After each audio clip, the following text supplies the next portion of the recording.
Block ಅಲ್ಲಿ ಕಟ್ಕೊಂಡು 5-5 ಅಡಿ ಗ್ಯಾಪ್ ಅಲ್ಲಿ ಇಲ್ಲಿಂದ ನೆಕ್ಸ್ಟ್ 5 ಅಡಿಗೆ ಒಂದು ಬ್ಲಾಕ್, 5 ಅಡಿಗೆ ಒಂದೊಂದು ಪಿಲ್ಲರ್ ತರ ಮಾಡ್ಕೊಂಡಿರೋದು ಬ್ಲಾಕ್ ಯೂಸ್ ಮಾಡ್ಕೊಂಡು ವೆಲ್ಡ್ ಮಾಡಿರೋದು ಬಿಟ್ರೆ ಈ ಮರಕ್ಕೂ ಮತ್ತೆ ಇದಕ್ಕೂ ಏನು ಮಾಡಿಲ್ಲ. ಶಿಫ್ಟ್ ಕೂಡ ಮಾಡ್ಬೋದು. ಇದು ಕೆಮ್ಮಿಗೆ ಸರ್, ಇದು high dosage of antioxidant. ತುಂಬಾ ಸಣ್ಣ ಮರಿ ತಗೊಬಂದ್ರೆ ಅದನ್ನ ಡೆವಲಪ್ ಮಾಡೋದು ಕಷ್ಟ ಆಗತ್ತೆ. ಈಗ ಹಾಲು ಕುಡಿಯೋ ಮರಿ ತಗೊಬಂದ್ಬಿಟ್ಟು ನಾವು ಕೊಡೋ ಫೀಡ್ಸ್ ಕೊಟ್ರೆ ಅದು ಅದಕ್ಕೆ ಒಗ್ಗೋದಿಲ್ಲ. ಸೊ ಹಂಗಾಗಿ ಕಂಪ್ಲೀಟ್ ಆಗಿ ಹಾಲು ಕುಡಿಯೋದು ಬಿಟ್ಟಿರ್ಬೇಕು. ಹಾಲು ಕುಡಿಯೋದು ಬಿಟ್ಟು ಮೇವ್ ತಿಂತಾ ಇರ್ಬೇಕು ಮರಿ. ಸೊ 4 ತಿಂಗಳ ಒಳಗಡೆ ಸೊ ಅಂತ ಮರಿಗಳು ತಗೊಬರ್ತೀವಿ. ಈಗ ಹೊಸದಾಗಿ ಶುರು ಮಾಡೋರು ಪ್ರಿಫರಬಲಿ ನಾನು ಹೇಳೋದು ಸ್ವಲ್ಪ ದೊಡ್ಡ ಮರಿನೇ ತಗೊಬಂದ್ಬಿಟ್ರೆ ಅರೌಂಡ್ ಒಂದು 15-18 kg ಮರಿಗಳು ತಂದ್ಬಿಟ್ರೆ ಅದು ತುಂಬಾ ಚೆನ್ನಾಗಿ ಡೆವಲಪ್ ಆಗುತ್ತೆ. ಡೆವಲಪ್ ಆಗೋ ಟೈಮ್ ಅದು. ಆವಾಗ ನಾವು ಅವ್ರಿಗೆ ಒಂದು 2.5 ತಿಂಗಳು ಅವ್ರು ಇಟ್ಕೋತಾರೆ ಅಂತ ಅಂದ್ರೆ ಅಷ್ಟರಲ್ಲಿ 35 ಕ್ರಾಸ್ ಆಗ್ಬಿಡತ್ತೆ. ಸೊ ಅವಾಗ ಒಳ್ಳೆ ರೇಟ್ ಸಿಗತ್ತೆ ಸರ್.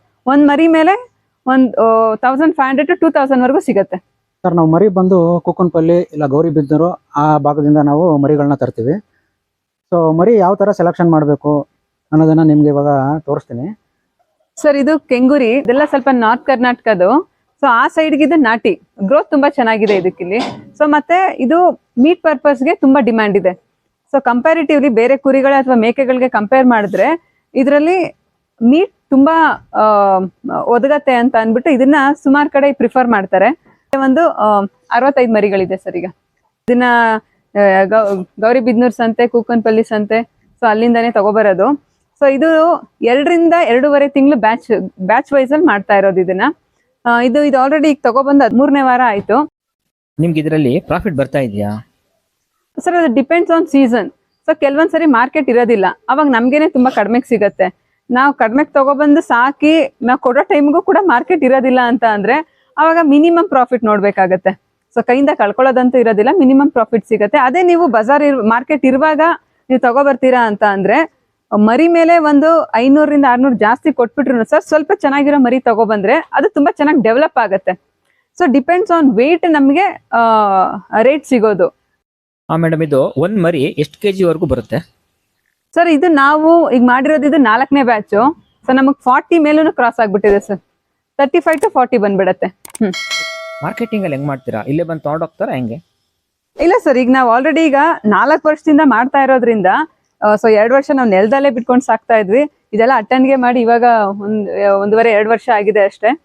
ನಮಗೆ ರೆಗ್ಯುಲರ್ ಕಸ್ಟಮರ್ ಬರ್ತಾರೆ ಸರ್. ನಾವು ಸಂತೆಗೆ ಹೋಗಿ ಕೂಡ ಮಾರಿದೀವಿ, ಇಲ್ಲೂ ಕೂಡ ಬಂದಿದ್ದಾರೆ. ಸಂತೆಗೆ ಹೋದ್ರೆ ನೀವು ಸ್ವಲ್ಪ ಅಮೌಂಟ್ ಒಂದು 500 ರಿಂದ 800 ಸ್ವಲ್ಪ ಜಾಸ್ತಿನೇ ನೋಡ್ಬೋದು. ಬಟ್ ಇಲ್ಲೇ ಬಂದು ತಗೊಂಡ್ ಹೋಗೋದ್ರಿಂದ ಒಂದು ನಮಗೆ ರಿಸ್ಕ್ ಇರೋದಿಲ್ಲ. ನಾವು ತಗೊಂಡ್ ಹೋಗ್ಬೇಕು, ಅಲ್ಲಿ ನೋಡ್ಕೋಬೇಕು, ಕೊಡ್ಬೇಕು ಅನ್ನೋದು ರಿಸ್ಕ್ ಇರೋದಿಲ್ಲ. ಇಲ್ಲಿಗೆ ಬಂದು ತಗೊಂಡ್ ಹೋಗ್ತಾರೆ. ನಮ್ಗೆ ಆ ತರ ಕಸ್ಟಮರ್ಗಳಿದ್ದಾರೆ. ಕೆಂಗುರಿ 4ನೇ ಬ್ಯಾಚು. ಮೇಕೆ, ನಾಟಿ ಮೇಕೆ ಇಲ್ಲಿಂದ ಲೋಕಲಿಟಿ ಆಗಿರೋದ್ರಿಂದ ಮೇಕೆ 4 ವರ್ಷದಿಂದನೂ ಇದೆ. ಇಲ್ಲೆಲ್ಲ ಮರಿ ಕೂಡ ಮಾಡಿಸಿದೀವಿ. ಬಟ್ ಅದು ಸ್ವಲ್ಪ ಗ್ರೋತ್ ಕಡಿಮೆ ಕಂಪ್ಯಾರಿಟಿವ್ಲಿ. ಸೊ ಇದೇನು 2.5 ತಿಂಗಳಲ್ಲೇನೆ ಬ್ಯಾಚ್ ಮುಗಿಯತ್ತೆ ಅಂತ ಹೇಳ್ತೀವಿ, ಅದು ಮೇಕೆಗೆ ಹಂಗೆ ಹೇಳಕ್ ಬರೋದಿಲ್ಲ. ಅದು ಸ್ವಲ್ಪ ಗ್ರೋತ್ ಕಡಿಮೆ ಆಗುತ್ತೆ. ಬಟ್ ಇದು ಪ್ಯೂರ್ ನಾಟಿ, ಇಲ್ಲಿಂದ ನಾಟಿ ಆಗಿರೋದ್ರಿಂದ ಅದು ಸ್ವಲ್ಪ ಗ್ರೋತ್ ಕಡಿಮೆ ಸರ್. ಇದು ನಮ್ಮ ಲೋಕಾಲಿಟಿ, ಈಗ ಮಾಗಡಿ ರೋಡ್ ಈ ಕಡೆ ಏನ್ ಬರುತ್ತೆ, ಸೊ ಅಲ್ಲಿಗೆ ನಾಟಿ ಬಂದ್ರೆ ಮೇಕೆ, ಅದರಲ್ಲೂ ಓತಗಳು ತುಂಬಾ ಡಿಮ್ಯಾಂಡ್ ಇದೆ. ಸೊ ಇದು ಏನು ಅಂತಂದ್ರೆ ಎವ್ರಿ ಟೈಮ್ ಮೂವಿಂಗ್ ಸರ್. ಇದು ಈ ಟೈಮ್ ಆ ಟೈಮ್ ಅಂತ ಇಲ್ಲ. ಈಗ ನಾವು ಮೇಕೆಗೆ ನೋಡ್ತೀವಿ ಅನ್ನೋದಾದ್ರೆ ಈಗ ಒಂದು ಹಬ್ಬದ ಟೈಮ್ಗಳು, ಊರಬ್ಬದ ಟೈಮ್ಗಳಲ್ಲಿ ಪೀಕ್ ಹೊಟ್ಟೋಗತ್ತೆ. ಸೊ ಅದ್ರ ಡಿಮ್ಯಾಂಡ್ ಅಷ್ಟು ಪೀಕಲ್ಲಿ ಇರುತ್ತೆ. ಆ ಟೈಮ್ ನೋಡ್ಕೊಂಡು ಯೂಶಲಿ ಎಲ್ಲ ರೈತರು ಮಾಡೋದು ಹಂಗೆ, ಎಲ್ರು ಅಷ್ಟೇ. ಇದೇನು ಅಂತಂದ್ರೆ ಎವ್ರಿ ಡೇ ಮೂವಿಂಗ್ ಇರುತ್ತೆ ಸರ್ ಇದು. ಸೊ ಇದು ಮೀಟ್ ಪರ್ಪಸ್ಗೆ, ಈಗ ಹೋಟೆಲ್ಗಳಲ್ಲೇ ಆಗ್ಲಿ ಏನು ಮೀಟ್ ಪರ್ಪಸ್ಗೆ ಇದು ಯಾವಾಗ್ಲೂ ಡಿಮ್ಯಾಂಡ್ ಇರುತ್ತೆ. ಅದು ಸೀಸನಲ್ ಅಂದ್ರೆ ಹೈಯೆಸ್ಟ್ ಪೀಕ್ ಹೋಗ್ಬಿಡತ್ತೆ ಮೇಕೆಗಳು, ಅದರಲ್ಲೂ ವಾತ. ಹಂಗಂದ್ರೆ ನಮ್ಗೆ ಆಚೆ ಮಟನ್ ಅಂಗಡಿ ಎಲ್ಲ ಸಿಗೋದೆಲ್ಲ ಇದೆ ಅನ್ಸುತ್ತಲ್ವಾ? ಹೌದು ಸರ್, ಹೌದು. ಯಾಕಂದ್ರೆ ಮೀಟ್ ಜಾಸ್ತಿ ಒದಗತ್ತೆ, ಅದ್ರಲ್ಲಿ ವೇಸ್ಟೇಜ್ ಜಾಸ್ತಿ ಇರೋದಿಲ್ಲ. ನೀವು ಮೇಕೆ ಕಂಪೇರ್ ಮಾಡಿದ್ರೆ ಮೇಕೆನಲ್ಲಿ ಒಂದು 30 to 40% ವೇಸ್ಟ್ ಹೋಗುತ್ತೆ ಅನ್ನೋದಾದ್ರೆ ಇದರಲ್ಲಿ ತುಂಬಾ ಮಿನಿಮಮ್ ವೇಸ್ಟೇಜ್ ಹೋಗುತ್ತೆ. ಕುರಿಗಳಿಗೆ ಫೀಡ್ಸ್ ಏನೇನ್ ಕೊಡ್ತೀರಾ? ನಾವು ತಗೊಂಡ್ಬಂದ ದಿವಸದಿಂದ ಏನು ನಮ್ದು ಬ್ಯಾಚ್ ಇದೆ 2.5 month ಅಂತ. ಸೊ 15 days ವರೆಗೂ ತುಂಬಾ ಸೆನ್ಸಿಟಿವ್ ಆಗಿ ನೋಡ್ಕೋಬೇಕಾಗತ್ತೆ. ಸೊ ಅವಾಗ ಅದಕ್ಕೆ ಯಾಕೆ ಇಲ್ಲಿಗೆ ಅಡ್ಜಸ್ಟ್ ಆಗ್ಬೇಕು ಅಂತನಾ? ಅದೊಂದು ಸರ್. ಮತ್ತೇನು ಅಂತಂದ್ರೆ ಈಗ ನಾವು ಗೊತ್ತಿಲ್ಲ, ಎಲ್ಲಿಂದನೋ ತಗೊಬಂದಿದೀವಿ ಮರಿಗಳನ್ನ, ಅದನ್ನ ನಾವು ತುಂಬಾ ಹೊಸದು ಅಂತಾನೆ ನಾವು ಟ್ರೀಟ್ ಮಾಡ್ಬೇಕು. ಫಸ್ಟ್ ಇಂದ ವ್ಯಾಕ್ಸಿನ್ ಹಾಕೋದ್ರಿಂದ ಹಿಡಿದು ಫಸ್ಟ್ ಡಿವಾರ್ಮ್ ಮಾಡ್ಬೇಕು. ವ್ಯಾಕ್ಸಿನ್ ಹಾಕಿ ನಾವೇನ್ ಕೊಡ್ತೀವಿ ಫೀಡ್ಸ್ ಅದಕ್ಕೆ ಸೆಟ್ ಆಗ್ಬೇಕು. ಸೊ ಅಲ್ಲಿವರೆಗೂ ಅದು 15 days ಟೈಮ್ ತಗೊಳುತ್ತೆ.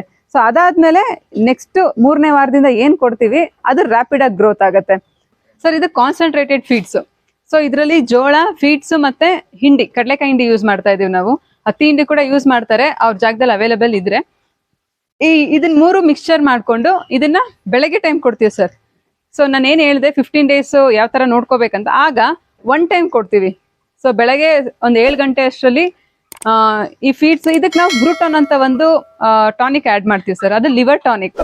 ಸೊ ಅದು ಡೈಜೆಸ್ಟಿವ್ ಇಂಪ್ರೂವ್ ಆಗುತ್ತೆ ಮತ್ತೆ ಲಿವರ್ಗೆ ಒಳ್ಳೇದು, ಗ್ರೋತ್ ಪ್ರಮೋಟರ್ ಆಗಿ ಕೂಡ ವರ್ಕ್ ಮಾಡುತ್ತದು. ಬ್ರೂಟೋನ್ ಇದಕ್ಕೆ ಮಿಕ್ಸ್ ಮಾಡ್ತೀವಿ. ಯೂಶಲಿ ಬ್ರೂಟೋನ್ ನೀರಿಗೆ ಮಿಕ್ಸ್ ಮಾಡ್ಕೊಡ್ತಾರೆ. ನೀರಿಗೆ ಮಿಕ್ಸ್ ಮಾಡ್ಕೊಟ್ರೆ ನೀರ್ಗೆ ಏನಾದ್ರೂ ಗಲೀಜ್ ಬಿತ್ತು ಅಂತ ಅಂದ್ರೆ ಮತ್ತೆ ಅದ್ ನೀರ್ ಕುಡಿಯೋದಿಲ್ಲ ಈ ಮರಿಗಳು.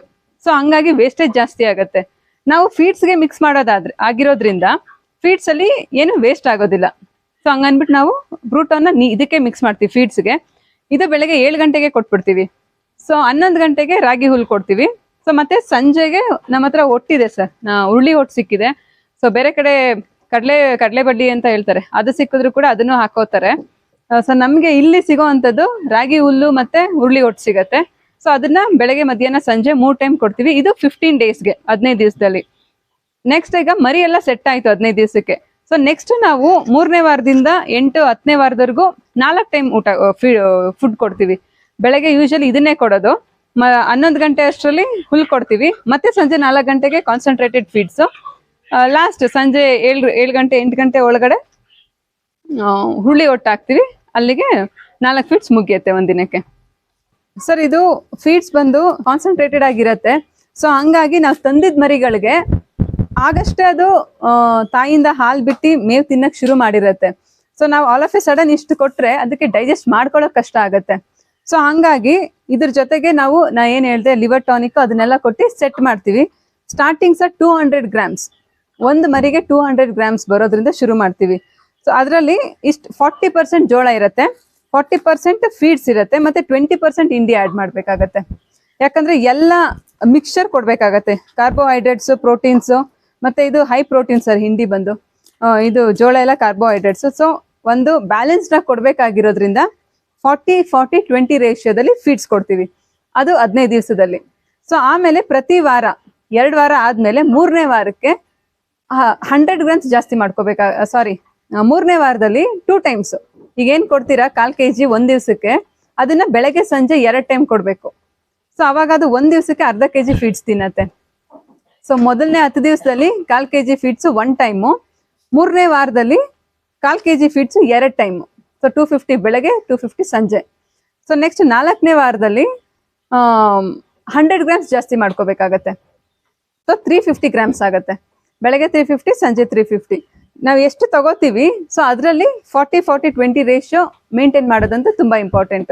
ಯಾಕಂದ್ರೆ ಒಂದು ಜಾಸ್ತಿಯಾಗಿ ಒಂದು ಕಡಿಮೆ ಆದ್ರೂ ಕೂಡ ಡೈಜೆಸ್ಟಿವ್ ಇಶ್ಯೂಸ್ ಬರುತ್ತೆ. ನಾ ಹೇಳ್ದಂಗೆ ಇದು ಹೈ ಪ್ರೋಟೀನು ಮತ್ತೆ ಜೋಳ ಬಂದು ಕಾರ್ಬೋಹೈಡ್ರೇಟ್ಸ್ ರಿಚ್ ಇರೋದ್ರಿಂದ ಬ್ಯಾಲೆನ್ಸ್ಡ್ ಆಗಿ ಕೊಟ್ರೆ ಅದು ಅಡ್ಜಸ್ಟ್ ಆಗತ್ತೆ, ಮರಿ ಡೆವಲಪ್ಮೆಂಟ್ ಕೂಡ ಚೆನ್ನಾಗಾಗತ್ತೆ. ಸೊ ಕಾಸ್ಟ್ ವೈಸ್ ಬರ್ತೀವಿ ಅನ್ನೋದಾದ್ರೆ ಒಂದ್ ಮರಿಗೆ 2ರಿಂದ 2.5 ತಿಂಗಳಿಗೆ 2,000 ಖರ್ಚಂತೂ ಬಂದೇ ಬರುತ್ತೆ ಸರ್. ಜೋಳ, ಫೀಡ್ಸು ಮತ್ತೆ ಹಿಂಡಿ, ಅದ್ರ ಜೊತೆಗೆ ಏನೇನು ನಾವು ಟಾನಿಕ್ಸ್ ಎಲ್ಲ ಆಡ್ ಮಾಡ್ಬೇಕು, ಅದನ್ನೆಲ್ಲ ಸೇರಿದ್ರೆ 2,000 ಖರ್ಚಂತೂ ಬಂದೇ ಬರುತ್ತೆ. ಸೊ ಈಗ ಜೋಳ ಸೀಸನಲ್ ಆಗಿ ಯಾವಾಗ ಕಟಾವ್ ಮಾಡ್ತಾರೆ ಸೀಸನಲ್ಲಿ, ಅವಾಗ ತುಂಬಾ ಒಳ್ಳೆ ರೇಟಿಗೆ ಸಿಕ್ಬಿಡತ್ತೆ ನಮಗೆ ರೈತರಿಗೆ ಏನು ಅಂದ್ರೆ ಮ್ಯಾಕ್ಸಿಮಮ್ ಅಮೌಂಟ್ಗೆ ಹೋಗ್ಬೇಕು, ನಮಗೆ ಮಿನಿಮಮ್ ಅಮೌಂಟ್ಗೆ ಸಿಗ್ಬೇಕು. ಸೊ ಹಂಗಾಗಿ ಆ ಕಟಾವ್ ಮಾಡೋ ಟೈಮಲ್ಲಿ ನಾವು ತಗೊಂಡು 1-2 ಬ್ಯಾಚ್ಗಾಗೋ ಅಷ್ಟು ಸ್ಟೋರ್ ಮಾಡ್ಕೊಂಡ್ಬಿಟ್ರೆ ನಮಗ್ ತುಂಬಾ ಕಡಿಮೆಗೆ ಸಿಕ್ಬಿಡತ್ತೆ. ಸೊ ನಾವು ಇಲ್ಲಿ ತಗೊಂಡಾಗ ನಮ್ಗೆ 40+ ಹೋಗ್ಬಿಟ್ಟಿತ್ತು ಸರ್ ಜೋಳ ಪರ್ ಕೆಜಿನೇ, 40-45 ಕೊಟ್ಟಿದೀವಿ. ಸೊ ಈಗೆಲ್ಲ ಕಟಾವ್ ಮಾಡೋ ಸೀಸನ್ ಆಗಿರೋದ್ರಿಂದ ಇವಾಗ ಒಂದು 2 ಕ್ವಿಂಟಾಲ್ ಅಷ್ಟು ನಾವು ತಗೊಂಡ್ ರೆಡಿ ಮಾಡಿ ಇಟ್ಕೊಂಡ್ಬಿಟ್ಟಿದೀವಿ. ಅದು ನಮಗೆ 2 ಬ್ಯಾಚ್ ಬರತ್ತೆ ಅಂತ. ಸೊ ಅದು ನಮಗೆ ಅರ್ಧಕ್ಕರ್ಧ ರೇಟ್ ಕಡಿಮೆ ಆಗತ್ತೆ. ಸೊ ಸೀಸನಲ್ಲಿ ಏನ್ ಸಿಗತ್ತೆ ಅದನ್ನ ಸ್ಟೋರ್ ಮಾಡ್ಕೊಂಡ್ಬಿಡ್ಬೋದು. ಮತ್ತೆ ಉಳ್ಳಿ ಹೊಟ್ಟು ಮತ್ತೆ ರಾಗಿ ಹೇಳ್ದಂಗೆ ಈಗ ನೀವು ಬೆಳ್ಕೋತೀರಾ ಅನ್ನೋದಾದ್ರೆ ಅದ್ ನಿಮ್ಗೆ ಸಿಗತ್ತೆ. ಸೊ ನಾವು ಈಗ ಪರ್ಚೇಸ್ ಮಾಡ್ಬೇಕಾಗಿರೋದ್ರಿಂದ ನಮ್ಗೆ ಅದು ಆಪ್ಷನ್ ಇಲ್ಲ.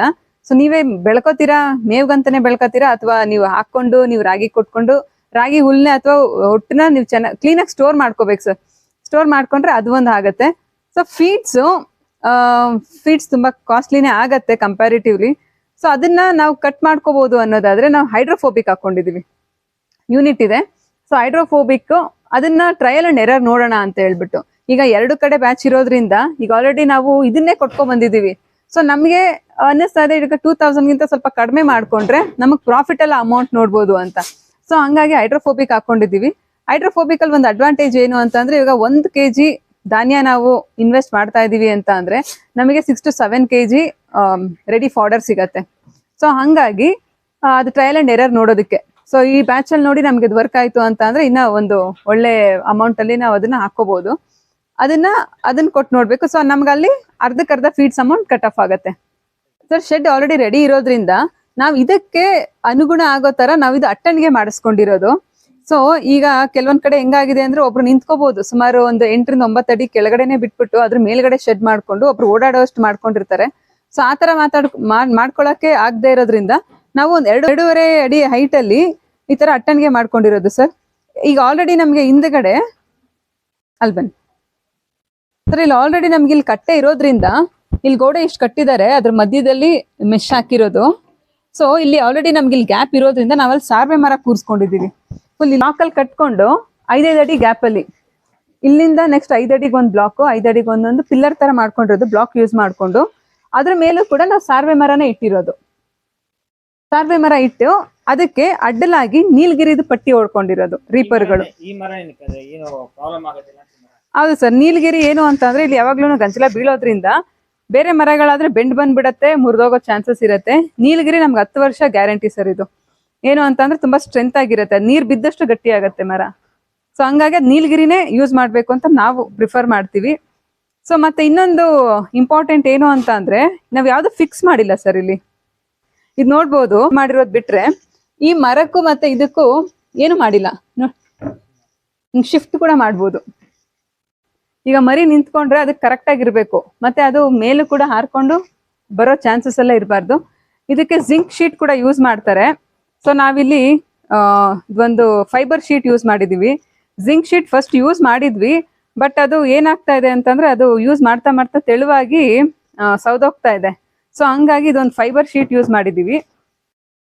ಫೈಬರ್ ಶೀಟ್ ಯೂಸ್ ಮಾಡ್ಕೊಂಡು ಇದು 1.5 ಅಡಿನಲ್ಲಿ ಇದೆ ಸರ್. 1.5 ಅಡಿಗೆ ಅಗ್ಲದಲ್ಲಿ ಫೀಡರ್ ಹಾಕಿರೋದು. ಮತ್ತೆ ಈ ಕಡೆ ಸ್ವಲ್ಪ ಡೌನ್ ಇದೆ, ಈ ಕಡೆ ಸ್ವಲ್ಪ ಹೈಟ್ ಇದೆ. ನೀವು ನೋಡ್ಬೋದು ಡಿಫ್ರೆನ್ಸ್, ಇಷ್ಟು ಹೈಟ್ ಇದೆ. ಯಾಕಂದ್ರೆ ಈಗ ಫೀಡ್ಸ್ ಹಾಕೋದಾದ್ರೆ ಓಕೆ, ನಾವು ಹುಲ್ಲೆಲ್ಲ ಹಾಕ್ತಿವಿ ಅನ್ನೋದಾದ್ರೆ ಅದು ತಿನ್ನೋವಾಗ ಅಥವಾ ಎಲ್ಲ ಸೀನ್ದಾಗೆಲ್ಲ ಹುಲ್ಲೆಲ್ಲ ಆಚೆ ಬರುತ್ತೆ. ಸೊ ಅದೆಲ್ಲ ವೇಸ್ಟೇಜ್ ಆಗುತ್ತೆ. ಹಂಗಾಗಿ ಈ ಕಡೆ ಸ್ವಲ್ಪ ಸ್ಲೈಟ್ ಆಗಿ ಹೈಟ್ ಮಾಡ್ಕೊಂಡಿದೀವಿ, ಈ ಕಡೆ ಕಡಿಮೆ ಮಾಡ್ಕೊಂಡಿದೀವಿ. ಮತ್ತೆ ಇಲ್ಲೂ ಅಷ್ಟೇ, ಇದು ಬರೀ ಕತ್ ಮಾತ್ರ ತೂರ್ಸಿ ತಿನ್ಬೇಕು. ಇದಕ್ಕೆ ತುಂಬಾ ಗ್ಯಾಪ್ ಬಂತು ಅಂತ ಅಂದ್ರೆ ಇದೆಲ್ಲ ಹತ್ಕೊಂಡು ಫೀಡರ್ ಮೇಲೆಲ್ಲ ಬಂದ್ಬಿಡತ್ತೆ. ಎಲ್ಲ ಫೀಡರ್ ಎಲ್ಲ ಗಲೀಜ್ ಮಾಡೋದು ಮತ್ತೆ ಇಲ್ಲೆಲ್ಲ ಹತ್ಕೊಂಡ್ ಬಂದ್ಬಿಡೋದೆಲ್ಲ ಮಾಡತ್ತೆ. ಸೊ ಹಂಗಾಗಿ ಎಷ್ಟು ಬೇಕು ಅಷ್ಟ್ರಲ್ಲಿ ಮಾತ್ರ ಜಾಗ ಬಿಟ್ಟಿರೋದು ಇದಕ್ಕೆ. ಸರ್ ಇದು ಬ್ರೂಟಾನ್ ಅಂತ ಲಿವರ್ ಟಾನಿಕ್. ಸೊ ನಾವು ಫೀಡ್ಸ್ ಮಿಕ್ಸ್ ಮಾಡ್ತೀವಿ ಅಂತ ಹೇಳಿದ್ನಲ್ಲ ಅದಿದು. ಮತ್ತೆ ಇದು ಕಾಂಬಿಜಾಲ್ ವಿ ಅಂತ. ಸೊ ಇದು ಬ್ರೂಟಾನ್ 4 ಲೀಟರ್ ಬ್ರೂಟಾನ್ಗೆ 1 ಲೀಟರ್ ಕಾಂಬಿಜಾಲ್ ಮಿಕ್ಸ್ ಮಾಡ್ಬಿಟ್ಟು ಹಾಕ್ತಾರೆ. ಇದು ಗ್ರೋತ್ ಪ್ರಮೋಟರ್. ಸೊ ಅದು ಡಿಪೆಂಡ್ಸ್ ಆನ್ ಯಾವ ಮರಿ. ತುಂಬಾ ಸಣ್ಣ ಮರಿ ಆದ್ರೆ ಕಾಂಬಿಜಾಲ್ ಯೂಸ್ ಮಾಡ್ತೀವಿ, ಇಲ್ಲಾಂದ್ರೆ ನಾವು ಯೂಶಲಿ ಬ್ರೂಟಾನ್ನೇ ಸ್ವಲ್ಪ ದೊಡ್ಡ ಮರಿಗಳಿಗೆ ಯೂಸ್ ಮಾಡ್ತೀವಿ. ಎಂಡ್ರೋಫ್ಲೆಕ್ಸಿನ್ ಅಂತ ಜ್ವರಕ್ಕೆ ಇದು 2 ml, 1 ಟೈಮ್ಗೆ 2 ml ಹಾಕ್ಬೇಕಾಗತ್ತೆ. ಇದು ಮೆಲೋನಿಕ್ಸ್ ಪ್ಲಸ್. ಸೊ ಇದು ಒಂದು ಇಂಜೆಕ್ಷನ್. ಇದು ಜ್ವರಕ್ಕೆ ಇಂಜೆಕ್ಷನ್ ತೊಡೆಗೆ ಕೊಡ್ಬೇಕಾಗತ್ತೆ, 2 ml. ಇದು ಬಿಗ್ ಕಾಂಪ್ಲೆಕ್ಸ್ ಇಂಜೆಕ್ಷನ್. ಇದು ಕೂಡ ಇದೇನಾದ್ರೂ ವಿತೌಟ್ ಎನಿ ರೀಸನ್ ಮೇವು ತಿಂದೆ ಸುಮ್ಮನೆ ನಿಂತ್ಕೋತಾ ಇದೆ ಮರಿ ಅಂತ ಅನ್ನೋದಾದ್ರೆ ಅದಕ್ಕೆ ಒಂದು ಬಿ ಕಾಂಪ್ಲೆಕ್ಸ್ ಇಂಜೆಕ್ಷನ್ ಕೊಡ್ಬೇಕಾಗತ್ತೆ. ಇದು ಕೆಮ್ಮಿಗೆ ಸರ್. ಇದು high dosage of antioxidant. So better ನಾ ಫಸ್ಟ್ ಎಂಡ್ರೋಫ್ಲೆಕ್ಸ್ ಇಂದ ಶುರು ಮಾಡಿ ಅದು 3 ದಿವಸದ ಕೋರ್ಸ್ ಆದ್ಮೇಲೆ ಝೈಮ್ಯಾಕ್ಸ್ ಯೂಸ್ ಮಾಡಿದ್ರೆ ಒಳ್ಳೇದು ಅಂತ ಅನ್ಸುತ್ತೆ ಸರ್. ನಾವು ಮರಿ ಬಂದು ಕುಕ್ಕನಪಲ್ಲಿ ಇಲ್ಲ ಗೌರಿಬಿದನೂರು ಆ ಭಾಗದಿಂದ ನಾವು ಮರಿಗಳನ್ನ ತರ್ತೀವಿ. ಸೊ ಮರಿ ಯಾವ ಥರ ಸೆಲೆಕ್ಷನ್ ಮಾಡಬೇಕು ಅನ್ನೋದನ್ನು ನಿಮಗೆ ಇವಾಗ ತೋರಿಸ್ತೀನಿ ನೋಡಿ ಸರ್. ಮರಿ ಈ ಥರ ಲೆಂತ್ ಇರಬೇಕು, ಉದ್ದನೂ ಇರಬೇಕು ಸರ್ ಇದು. ಆಮೇಲೆ ಕೊಂಬುಗಳು ನೋಡಿ ಈ ಥರ 1 ಇಂಚ್ 2 ಇಂಚ್ ಬಂದಿರಬೇಕು ಮರಿಗಳು ತಂದಾಗ. ಏನಕ್ಕೆ ಅಂತಂದರೆ ಇದು ಸ್ವಲ್ಪ ದೊಡ್ಡ ಮರಿಗಳು. ಸೊ ನಿಮಗೆ ಗ್ರೋತು ಚೆನ್ನಾಗಿ ಬರುತ್ತೆ. ಆಮೇಲೆ ಕಣ್ಣು ಈ ಥರ ನೋಡ್ಬೋದು ನೀವು, ಈ ಥರ ರೆಡ್ ಆಗಿರ್ಬೇಕು ಸರ್. ರೆಡ್ ಇದ್ದರೆ ಮರಿ ಹೆಲ್ದಿ ಇದೆ ಅಂತ. ವೈಟ್ ಇತ್ತು ಅಂತಂದರೆ ನಿಮಗೆ ಅದು ಏನೋ ಕಾಯಿಲೆ ಇರುತ್ತೆ ಅಂತ. ಪ್ಯೂರ್ ಕೆಂಗುರಿ ಅಂತ ಹೆಂಗೆ ಐಡೆಂಟಿಫೈ ಮಾಡೋದು ಅಂತಂದರೆ ನೀವು ನೋಡ್ಬೋದು, ಎಲ್ಲೂ ಒಂದು ನಿಮಗೆ ಪ್ಯಾಚಸ್ ಇಲ್ಲ. ಈ ತಲೆ ಫುಲ್ ಕೆಂದ ಕಲರ್ ಇರುತ್ತೆ ನಿಮಗೆ. ಸೊ ಇದ್ರೆ ನಿಮಗೆ ತಲೆ ಮೇಲೆ ಈ ಥರ ವೈಟ್ ಪ್ಯಾಚ್ ಇರುತ್ತೆ, ಅದು ಬಿಟ್ಟರೆ ಕಾಲಲ್ಲಿ ಒಂಚೂರು ವೈಟ್ ಪ್ಯಾಚು. ಸೊ ಕೆಂಗೂರಿನಲ್ಲೇ ಇದು ಈ ಥರ ಬರುತ್ತೆ ಮರಿ, ಒಂದೊಂದು ಬ್ಲ್ಯಾಕು ವೈಟ್ ಪ್ಯಾಚು. ಸೊ ಮರಿ ನಾವು ಇದನ್ನು ತಗೋಬಾರ್ದು ಅಂತ ಏನಿಲ್ಲ. ಸೊ ಉದ್ದ ಬೀಸು ಲೆಂತ್ ಚೆನ್ನಾಗಿದೆ ಅಂತಂದರೆ ನಿಮಗೆ ಗ್ರೋತ್ ಚೆನ್ನಾಗಿ ಬರುತ್ತೆ. ಸೊ ಹಂಗಾಗಿ ಇದನ್ನು ನಾವು ರಿಜೆಕ್ಟ್ ಮಾಡಲ್ಲ, ಇದನ್ನು ತೊಗೊತೀವಿ. ಸೊ ಇದರಲ್ಲಿ ಇನ್ನೊಂದು ಬ್ಲ್ಯಾಕ್ ಪ್ಯಾಚು, ಮುಖದಲ್ಲೂ ಅಷ್ಟೇ ನಿಮಗೆ ಬ್ಲ್ಯಾಕು ವೈಟು ಬ್ರೌನು ಈ ಥರ ಪ್ಯಾಚ್ ಇರುತ್ತೆ. ಕಾಲಲ್ಲೂ ಅಷ್ಟೇ ಫುಲ್ ಬ್ಲ್ಯಾಕ್ ಪ್ಯಾಚ್ ಬರುತ್ತೆ ನಿಮಗೆ. ಸೊ ಇದೇನು ಅಂತಂದರೆ ಒಂದು 90%. ಸೊ ಇದು ಮರಿ ಚೆನ್ನಾಗಿದೆ. ಸೊ ಹಂಗಾಗಿ ಇದನ್ನು ಸೆಲೆಕ್ಟ್ ಮಾಡಿದ್ದೀವಿ. ನಾವು ತರೋದೆಲ್ಲ ಬರೀ ಟಗರು ಟಗರುಗಳೇ, ಎಲ್ಲ ಗಂಡು ಮರಿನೇ ತರೋದು. ಸೊ 2.5 3 ತಿಂಗಳು ಬ್ಯಾಚು. ಸೊ ತೂಕ ಜಾಸ್ತಿ ಮಾಡೋದು, ಸೇಲ್ ಮಾಡೋದು. ಸರ್ ಮರಿ ಅದೇ ಸರ್, ಮೇಂಟೆನೆನ್ಸು ಒಂದು, ಮತ್ತು ಮಾರ್ಟಾಲಿಟಿ ಜಾಸ್ತಿ ಇರುತ್ತೆ. ಸೊ ಮರಿ ಮಾಡಿಸ್ತೀನಿ ಅಂತಂದರೆ ನಾವು 24 hours ಅದರಿಂದನೇ ಇರಬೇಕಾಗತ್ತೆ. ಮರಿಗೆ ನಾವು 2 hours ಒಂದ್ಸಲ ಹಾಲು ಕುಡಿಸ್ತಾನೆ ಇರಬೇಕು. ಸೊ ಅದನ್ನು ನಾವು ಕಂಟ್ರೋಲ್ ಮಾಡೋದಕ್ಕೆ ಟಗರನ್ನ ಸಾಕೊಂಡಿದ್ವಿ. ಮರಿ ಮಾಡಿಸೋದನ್ನು ನಾವು ಸ್ಟಾರ್ಟಿಂಗ್ ಮಾಡಿದ್ದೆ ಬ್ರೀಡಿಂಗ್ಗೆ ಅಂತಲೇ ಸರ್. ಸೊ ಅದೇನು ಅಂತಂದರೆ ನಿಮಗೆ ನಾವು ಮರಿ ಹೆಂಗೆ ತೊಗೊಂಡಿದ್ವಿ ಅಂತಂದರೆ, ಒಂದು ತಾಯಿ ಮೇಕೆ ಮತ್ತು 2 ಮರಿ ಆ ಥರದ್ರ ಒಂದು 10 ಸೆಟ್ ತೊಗೊಂಡಿದ್ವಿ. ಸೊ ಆ ಥರ ಇದು ಮಾಡಿ ಒಂದು ಬ್ರೀಡರ್ ಅಂತ ಇಟ್ಕೊಂಡಿದ್ವಿ. ಸೊ ಅದು ನಮಗೆ ಸ್ವಲ್ಪ ಕಷ್ಟ ಆಗ್ತಿತ್ತು. ಏನಕ್ಕೆ ಕಷ್ಟ ಅಂತಂದರೆ, ಮರಿ ಹಾಕಿದಾಗ ಅದು ಮೇಂಟೆನೆನ್ಸ್ ಮಾಡೋದು ಸ್ವಲ್ಪ ಕಷ್ಟ ಆಗ್ತಿತ್ತು. 2 hours ಒಂದ್ಸಲ ನಾವು ಹಾಲು ಕುಡಿಸ್ಲೇಬೇಕಿತ್ತು. ಅದು ಕೆಲವೊಂದು ಮರಿಗಳು ಮರಿ ಹತ್ರ ಹೋಗಿ ಹಾಲು ಕುಡಿತೀನಿ ಅಂತಂದ್ರೂ ಕುಡಿಸೋಕೆ ಬಿಡ್ತಾ ಇರಲಿಲ್ಲ ಅದು. ಸೊ ನಾವು ಬಾಟ್ಲ್ ಫೀಡ್ ಮಾಡಬೇಕಿತ್ತು ಒಂದು. ಇನ್ನೊಂದೇನು ಅಂತಂದರೆ ನಾವೇ ತಾಯಿ ಹತ್ರ ಬಿಡಬೇಕಿತ್ತು ಮರಿನ ಹಾಲು ಕುಡಿಯೋದಕ್ಕೆ. ಸೊ ಅದೊಂದು ಪ್ರಾಬ್ಲಮ್ ಆಗ್ತಿತ್ತು. ಆಮೇಲೆ ಮಾರ್ಟಾಲಿಟಿ ಪರ್ಸೆಂಟೇಜು ನಮಗೆ ಜಾಸ್ತಿನೇ ಆಗ್ತಿತ್ತು. ಏನಕ್ಕೆ ಅಂತಂದರೆ ಇವಾಗ 2-3 ಮರಿ ಆಗ್ತೀವೋ ಅಂತಂದರೆ ಒಂದು ಮರಿ ಹೋಗ್ತಾಯಿತ್ತು. ಸೊ ಹಂಗಾಗಿ ನಾವೇನು ಮಾಡಿದ್ವಿ, ಅದು ಸ್ವಲ್ಪ ರಿಸ್ಕ್ ಅಂತ ಅನಿಸ್ತಿತ್ತು. ಸೊ ಹಂಗಾಗಿ ನಾವೇನು ಮಾಡಿದ್ವಿ, ನೆಕ್ಸ್ಟು ನಾಟಿ ಮೇನಲ್ಲೇ ಓತಗಳನ್ನ ಸ್ಟಾರ್ಟ್ ಮಾಡ್ಕೊಂಡ್ವಿ. ಬರೀ ಓತಗಳನ್ನೇ ಇದು ಮಾಡೋದಕ್ಕೆ. ಅದೇನು ಅಂತಂದರೆ ಅದು ಸ್ವಲ್ಪ ಲಾಂಗ್ ಟರ್ಮ್ ಸರ್. ಅದು ಗ್ರೋತ್ ಎಲ್ಲ ಸ್ವಲ್ಪ ಕಡಿಮೆ. ಅದು ಹೆಂಗೆ ಅಂತಂದರೆ ನಿಮಗೆ ಒಂದು 6 ರಿಂದ 8 ತಿಂಗಳು ಸಾಕ್ತೀನಿ ಅಂತಂದ್ರೂ ನಿಮಗೆ ಅಷ್ಟು ಗ್ರೋತ್ ಕಾಣ್ತಾ ಇರಲಿಲ್ಲ. ಸೊ ನಮಗೆ ಇನ್ಕಮ್ ಅನ್ನೋದು ಏನು ಇರ್ತಿರಲಿಲ್ಲ. ಸೊ ಸ್ವಲ್ಪ ಎಕ್ಸ್ಪೆನ್ಸಿವ್ ಆಗ್ತಾಯಿತ್ತು. ಸೊ ಇನ್ಕಮ್ ಅನ್ನೋದು ಇರ್ತಿರಲಿಲ್ಲ. ಸೊ ನಮ್ಗೆ ಇವಾಗ ಈ ಕೆಂಗೂರಿ ಮಾಡಿದ್ಮೇಲೆ ನಮಗೆ 3 months ಒಂದು ಬ್ಯಾಚು, 2.5 ರಿಂದ 3 ತಿಂಗಳು. ಸೊ ಚೆನ್ನಾಗೇ ವರ್ಕ್ ಆಗ್ತಾಯಿದೆ ಸರ್ ನಮಗಿದು. ಬ್ರೀಡಿಂಗ್ ಸ್ಟಾಪ್ ಮಾಡಿದ್ಮೇಲೆ ನಾವು ನಾಟಿ ಓತಗಳನ್ನೇ ಸ್ಟಾರ್ಟ್ ಮಾಡಿದ್ದು. ಸೊ ಅದು ಏನಂದರೆ ಸ್ವಲ್ಪ ಡೆವಲಪ್ ಕಡಿಮೆ ಆಗ್ತಿತ್ತು ಅಂತ ಅಂದ್ಬಿಟ್ಟು ನಾವು ಅದನ್ನು ಸ್ಟಾಪ್ ಮಾಡಿ ಇದನ್ನು ಮಾಡಿದ್ವಿ. ಇವಾಗ ತಿರ್ಗಿ ಮತ್ತೆ ನಾವು ಮೇಕೆನೇ ಸ್ಟಾರ್ಟ್ ಮಾಡಿದ್ವಿ. ಸೊ ಇವಾಗ ನಾಟಿ ಓತಗಳಿದೆ. ಒಂದು 10 ಓತಗಳಿತ್ತು, ಅದರಲ್ಲಿ ಒಂದು 5 ಹೋಗಿದೆ, ಇನ್ನು 5 ಇದೆ ಸರ್.